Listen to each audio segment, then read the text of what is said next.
Hello everybody! It's 2026 and it's time to start a new adventure. Haha! And I found a bunch of friends to play with me. So we are doing Buck-Chuckets and Piglins, which is basically the basic Bedrock game, but we're using the mod of the Minecraft movie. And that mod is free in the marketplace, so if anybody else is interested in checking it out, it's free.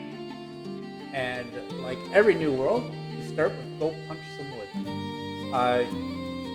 I've been playing this for about 10 minutes, and then I started recording. So there is a bed in place, and there's also a crafting table and a chest with some junk in it, and that is it. That's my, I've been here for 10 minutes, and it's just a basic start. All the other players start with nothing, and the internet being what it is, people are playing in different time zones, so it's going to be weird to see everybody all at once. And even to start here, we do have 5 people online, counting myself, which is pretty good. And we're just respectful of each other and exploring this world together, and I'm definitely going to need their help against the Piglin update. So here we are at spawn, 0-0. It's just a little bit of a pond surrounded by a oak forest. And yeah, you can see there's monsters that spawn in the shadow of the trees. So we got to clear this out to make it safer. Otherwise, it's going to be very painful for everybody. But overall, it's, the beginning of each world is the most challenging and the most fun part. Like there's Fat Rat is Stephaniebri, and they're on their little solo getting cheese and smack them. Yep, that's all part of a new world. So we get our wood tools, got the axe and the pickaxe. Get them to shoot each other because, well, I've got nothing to fight myself. Okay. So the first 2 skeletons out of the way and 1 bone to show for it. And a death already. So we keep going, and it's just day 1. Day 1, episode 1. Lots of fun. And the overall concept that I'm hosting the realm, and the overall concept that I've just thrown at people is that the starting area is a communal area that we'll all share, and then branch out from there. So within 50 blocks of spawn, which is at 0-0, that's kind of like a neutral common ground that we all share. If you build anything in here, it can be altered or manipulated or used by other players. And if you don't want somebody to mess with your stuff, don't build it at spawn. It's that simple. Just put a chest next to the bed right at the start, and I'll throw really stuff I don't need. Maybe some get a campfire going for people. And for myself. So you can see the little position counter in the top corner. Just 300 blocks away from the spawn section is a nice little tundra village.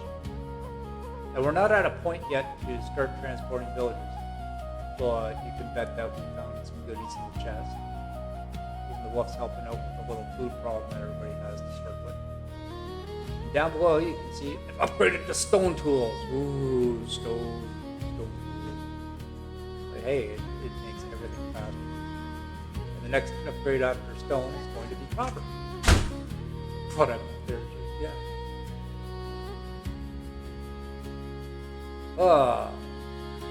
Spruce. Best.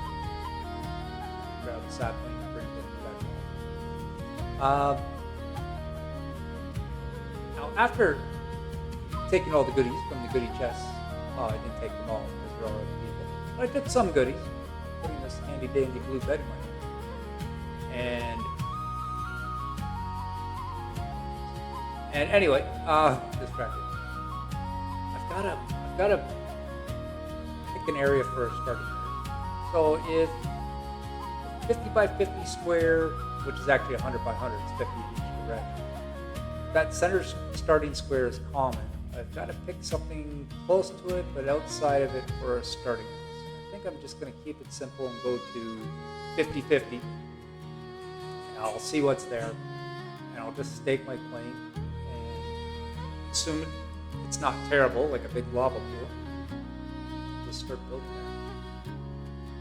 So I've got my pockets full of junk from the village. I don't have a shield yet, or a chest of thieves, or light thieves, but hey, I've got some boots and a hat. And it's time to go over to 50-50 and start building my stake my claim. So again, this is the area I'm going to build it. Mark it, put a bed down, so if I die here, it's me, just square. Storage chests with junk. Diamonds from the village. And I like spruce as one of the best woods, so I'm going to have to clear out an area so I can grow spruce trees, and also so that monsters aren't going to spawn around, I can't call it a house, but my starting camp. Yeah, this is where I make camp district.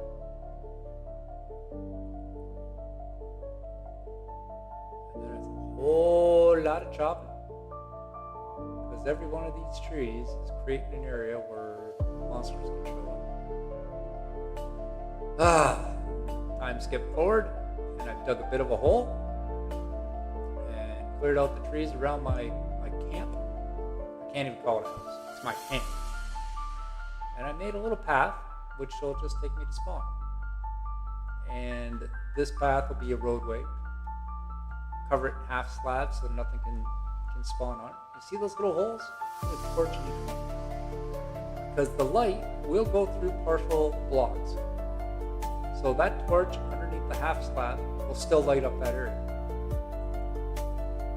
And then monsters are not much of a problem. And the torch hides nicely.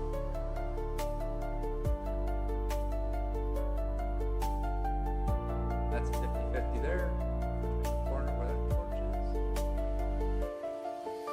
I'm just building a road. I'll eventually build a road right around the perimeter of the starting area, just for ease of getting around. I know Lawless Bacon and Crazy Savage are also right on the perimeter of basically the opposite end of the spawn area. I think Bree went and ran off to the middle of nowhere. And in their travels, I asked them, hey, if you see any dripstone, let me know. And Bree said, actually, if you go to this area over here, you can see them about 500 blocks away. Yeah, there's dripstone. Yeah, lots of freaking drown too, but what can you do? Because one of the first farms I'm going to make my life easier, is a lava farm and a dripstone generator. Because dripstone can make dripstone. And a lava generator can make more lava, which is, in my opinion, the easiest fuel to use for smelting. So fundamental to my infrastructure of my game, I needed a clear space to build.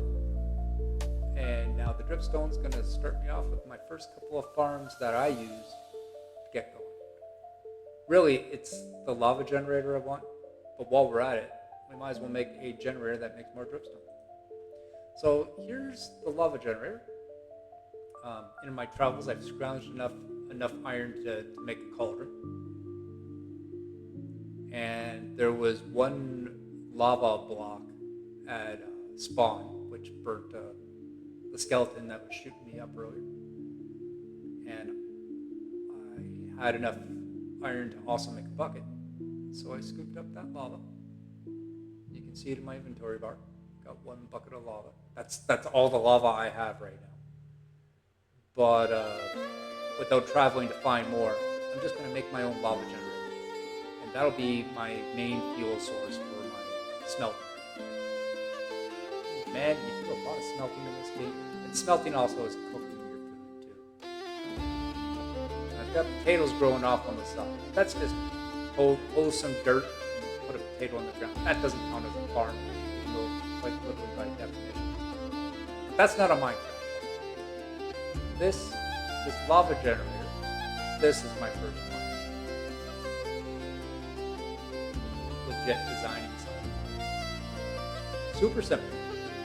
Lava source on top of a dripstone block, on top of a pointed dripstone, and collected in a column. That's it. That, a bunch of time, will give me infinite lava. Oh, not yet. It's gonna take a while. But hey, it's working. And then while we're at it, because we just got a bunch of dripstone, we might as well make a dripstone generator, so I don't have to go back to that drown-infested cave to get more dripstone. With a water source on top instead of lava, dripstone will grow more dripstone.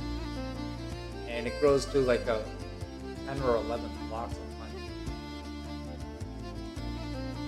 Fill it up with water. Leave a big gap so that dripstone has room to grow. And then I can harvest 3 dripstone without going back to that cave, dripstone cave that I applied. So, make a way back up at the beginning game, so I don't even have bamboo yet to make scaffolding. That's on my hunting. How to get bamboo.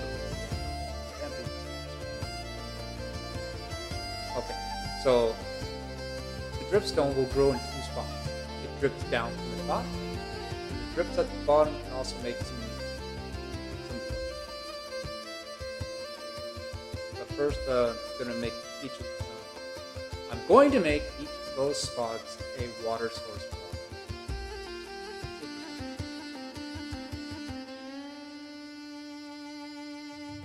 Fun. Not flowing water, it's a water source.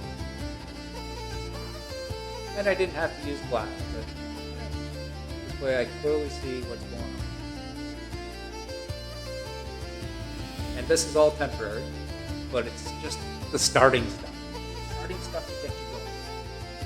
Eventually I'll have a big old lava pit, but for now it's still all one. But as I dig out my area and do all my other construction, that will just tick away and get me more lava. This, well, once I finish it, this will create more dripstone. And even when you have enough dripstone, then you can share it with your friends. Right now, there's 9 of us on this. There's a link in the description to everybody else's channel if you want to check out what they're building. And then periodically throughout this project, of course, going to interact with the other people and check out what they're doing. Steal ideas from them and share resources.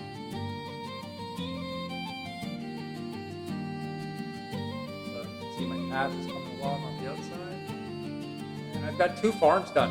I don't count the potatoes, but that dripstone generator and the lava generator, that counts as 2 farms. Episode 1, 2 farms, base bound. Liberated some stuff from the local thunder village. That's about it.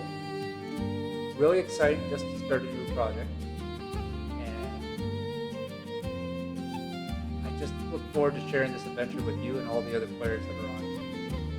Thanks for joining me. I hope to see you again.